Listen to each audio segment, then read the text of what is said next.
Со мене во студиото е Дејан Андоновиќ. Дејане, добро утро.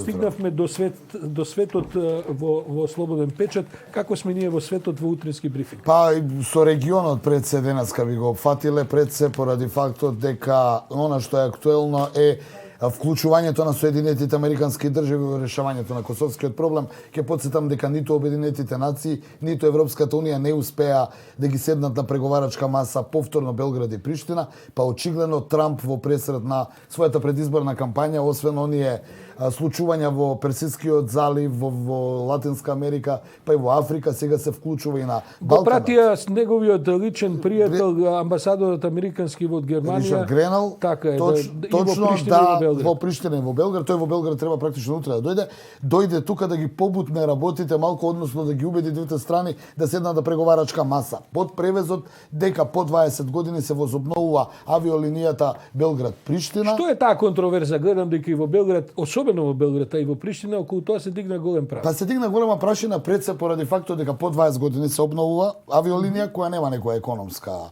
логика. Тоа е прва работа и втора работа. Со тоа практично се коси она спорна такса воведена на властите во Приштина или владата во заменување на Рамош Харадинај, бидејќи доколку дојде нели до тој лет што е потпишан да се возобнови, ќе се возобнови слободен трансфер на луѓе и стоки, што се коси со таксите воведени кон српските производи на 100%, односно не можејќи оневозможувајќи ги српските производи да доаѓаат на Косово. Колку што разбирам, ги принудија и двете страни на некакви отстапки. Ги принудија и двете страни, но и двете страни со својата реторика, наспроти приштинските медиуми кои ова го толкуваат како директно подривање на косовската независност. Српските медиуми во свој стил велат возобновена повторно после 20 години авиолинија меѓу два српски града, но и дека Србија нема да лета Ер Србија бидејќи не го признава нели косовскиот статус и пред се името на аеродромот Адем Јашари, ќе потсетам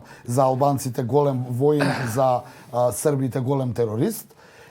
Вучич, председателот Вучич само излезе и рече дека се работи за економски договор со политичка порака, но она што е последно е изјавата на Ричард Гренал, кој изјави дека во регионот е дојден поради економски причини, а не политички. Само сакам да завршам дека се покажува во кој знае кој пат дека во светот па и на регионот без американска интервенција да се реши некој проблем, ништо не прават ни Европската унија, ни Обединетите нации. Гледам дека србите и косоварите се едно 4-5 години подназад од нас, допрва ќе влезат во расправите кои ќе треба да се смени и име на аеродром, и име на авиокомпанија, и кој кај слетува. Има една тенденција која во Хрватска за хрватскиот загребскиот аеродром се нарекува Фрањо Туџман, во Приштина Адем Јашари, па Белград веќе во јавноста почнува да шпекулира, би сакал да го крсти аеродромот, нели, Сурчинскиот аеродром да го крсти Зоран Џинџич, што само покажува една